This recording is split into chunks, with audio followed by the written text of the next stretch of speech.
ఆంధ్రప్రదేశ్ వ్యవసాయ సహకార సంఘాల ఉద్యోగులకు జీవో నెంబర్ 36 ప్రకారం పే స్కేల్ అమలు చేయాలని కోరుతూ ఆంధ్రప్రదేశ్ వ్యవసాయ సహకార సంఘాల ఉద్యోగులు ఆందోళనకు దిగారు. సంఘం రాష్ట్ర కమిటీ పిలుపు మేరకు కాకినాడ నగరంలోని ధర్నా చౌక్ వద్ద ఉద్యోగులు ధర్నా చేపట్టారు. 2019 తరువాత చేరిన ఉద్యోగులను రెగ్యులర్ చేయాలని డిమాండ్ చేశారు. ఈ సందర్భంగా యూనియన్ జిల్లా అధ్యక్షులు కె ఆదినారాయణ మాట్లాడుతూ ఉద్యోగుల వయోపరిమితి 62 సంవత్సరాలకు పెంచాలని, 2019 తర్వాత నియమించిన ఉద్యోగులను కొనసాగించాలని, వారికి మెడికల్ ఇన్సూరెన్స్ వర్తింపచేయాలని, గ్రాడ్యుటీ చట్ట ప్రకారం చెల్లించాలని తదితర డిమాండ్ల సాధన కోసం ఉద్యమిస్తున్నామని అన్నారు. ఫిబ్రవరి 1 నుండి సమ్మెకు సన్నాహాలు చేస్తున్నామని, జరగబో పరిణామాలకు ప్రభుత్వమే బాధ్యత వహించాలని హెచ్చరించారు. సిఐటియు జిల్లా ఉపాధ్యక్షులు పెన్షనర్ల సంఘం రాష్ట్ర ప్రధాన కార్యదర్శి కె సత్యరాజు, సిహెచ్యు జిల్లా కార్యదర్శి చంద్రమళ్ల పద్మ, నగర కో కన్వీనర్ పలివెల వీరబాబు, జిల్లా వర్కింగ్ కమిటీ సభ్యులు మేడిశెట్టి వెంకటరమణలు ధర్నాలో పాల్గొని సంఘీభావం తెలిపారు. ఈ కార్యక్రమంలో యూనియన్ నాయకులు ఎస్ నరసరాజు, జి అప్పలరాజు, ఎం శివనాగ, ఏఎస్ఎన్ రెడ్డి, పీతమ్మయ్య, బి రాము, వీరభద్రారావు, రామన్న, శాంతి, సత్యలతో పాటు అధిక సంఖ్యలో సహకార ఉద్యోగులు పాల్గొన్నారు. ఆంధ్రప్రదేశ్ వ్యవసాయ సహకార పరపతి సంఘాల ఉద్యోగులు తమ న్యాయమైన డిమాండ్ల కోసం ధర్నా కార్యక్రమం చేస్తున్నారు కలెక్టరేట్ల వద్ద. వారి న్యాయమైన డిమాండ్లు ప్రభుత్వం వెంటనే పరిష్కరించాలని చెప్పి సిఐటియుగా డిమాండ్ చేస్తున్నాం. All pensioners and retired pensions associations కూడా సంపూర్ణ మద్దతు తెలియజేస్తున్నాం.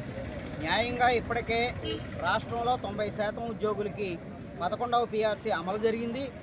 ఆ పిఆర్సీని బ్యాక్స్ ఉద్యోగులకి అమలు జరపకపోవడం చాలా అన్యాయం. అట్లాగే 62 సంవత్సరాల వయసును కూడా ఈ ఉద్యోగులకు అమలు జరపకపోవడం అన్యాయం. మరి వీళ్ళందరికీ కూడా రేపు ఎన్నికల ముందు చంద్రబాబు నాయుడు అనేక రకాల హామీలు ఇచ్చాడు. ఆ హామీలను తక్షణం అమల్లోకి తీసుకురావాలా, న్యాయమైన డిమాండ్లు పరిష్కారం చేయాలా. అలా పరిష్కారం కాని పరిస్థితుల్లో ప్రభుత్వం మీద ఒత్తిడి తెచ్చి వాళ్ళ పోరాటానికి సిఐటియు సంపూర్ణ మద్దతు తెలియజేస్తుంది. పే రివ్యూ జరగాల్సింది. ఆ యొక్క పే రివ్యూని తక్షణమే అమలు చేయాల్సిన బాధ్యత కూడా ప్రభుత్వం మీద ఉంది. కాబట్టి తక్షణమే పే రివ్యూని కమిటీ అపాయింట్ చేసి మాకు పే రివ్యూని చేసి ఏరియాతో సహా ఇవ్వాలని చెప్పి ప్రభుత్వం డిమాండ్ చేస్తున్నాం. అలాగే 1/3/2019 తర్వాత సహకార సంఘాల్లో ఉద్యోగుల నియామకాలను తొలగిస్తూ ప్రభుత్వం చర్యలు చేపట్టింది.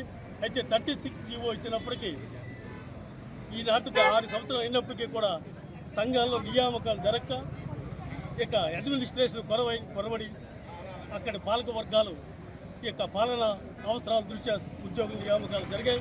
ఆ ఉద్యోగులు ఈవేళ తొలగిస్తానడం అనేది అమానుష్యం. 7 సంవత్సరాలకు సర్వీస్ చేసిన ఉద్యోగులు తొలగిస్తే మేము ఊరుకునే పరిస్థితి లేదు. ఆ ఉద్యోగులందరినీ కూడా పర్మనెంట్ చేసి పే స్కేల్ వర్తింప చేయాలని కూడా మేము ఒక డిమాండ్గా ముందుకెళ్తున్నాం. అదేవిధంగా సహకార సంఘాల ఉద్యోగులకు గ్రాడ్యుటీ అనేది 2 లక్షలు సీలింగ్గా పెట్టారు. ఈ సీలింగ్ 2 లక్షలు అనేది అమానుష్యం. దీన్ని ఖండిస్తూ ఈ సీలింగ్ని ఎత్తివేసి 1972 గ్రాడ్యుటీ చట్టం ప్రకారం సహకార సంఘ ఉద్యోగుల గ్రాడ్యుటీ అమలు చేయాలని చెప్పి మేము డిమాండ్ చేస్తున్నాం. అదేవిధంగా జిల్లా బ్యాంకులు డైరెక్ట్ ఫైనాన్స్ చేస్తూ సహకార సంఘాల యొక్క వ్యాపార శక్తిని తగ్గిస్తున్నాయి. ఇది చట్ట ప్రకారం వ్యతిరేకం. జిల్లా బ్యాంకులు డైరెక్ట్ ఫైనాన్స్ చేయకుండా నిరోధించి సహకార సంఘాల ద్వారానే 1997 సహకార సంఘాల చట్ట ప్రకారం ఈ యొక్క ఫైనాన్స్ రైతాంగానికి అందించాలని చెప్పి కూడా డిమాండ్ చేయడం జరుగుతుంది. మరి ఈ యొక్క డిమాండ్ల పైన ప్రభుత్వం సానుకూలంగా స్పందించి పరిష్కారానికి ముందుకు వచ్చి ఈ యొక్క పరిష్కరిస్తారని చెప్పి ఆశతో విజ్ఞప్తి చేస్తూ ఉన్నాం. లేని పక్షంలో ఈ నెల 27వ తారీఖున ఆంధ్రప్రదేశ్ రాష్ట్ర సహకార సంఘాల ఉద్యోగుల పిలుపు మేరకు ఏపీ స్టేట్ కోఆపరేటివ్ బ్యాంక్ విజయవాడలో కూడా ఈ యొక్క పెద్ద ఎత్తున ధర్నా కార్యక్రమం చేపట్టాం. అప్పటికీ కూడా ప్రభుత్వం ముందుకు రాకపోతే రాబోయే ఫిబ్రవరి 1వ వీక్లో మేము నిరవధిక సమ్మెకి వెళ్ళడానికి కూడా ప్రభుత్వానికి అల్టిమేట్ కూడా జరిగింది. మరి ఈ యొక్క డిమాండ్ల పట్ల దీర్ఘకాలికంగా అపరిష్కృతంగా ఉన్నటువంటి సహకార సంఘాల ఉద్యోగుల యొక్క డిమాండ్లను ప్రభుత్వాలు పరిష్కరించకపోతే ఏ స్థాయికైనా వెళ్ళి మా డిమాండ్ల యొక్క సాధన కోసం సిఐటియు ప్రజా సంఘాల సాయంతో ముందుకెళ్తామని చెప్పి తెలియజేస్తూ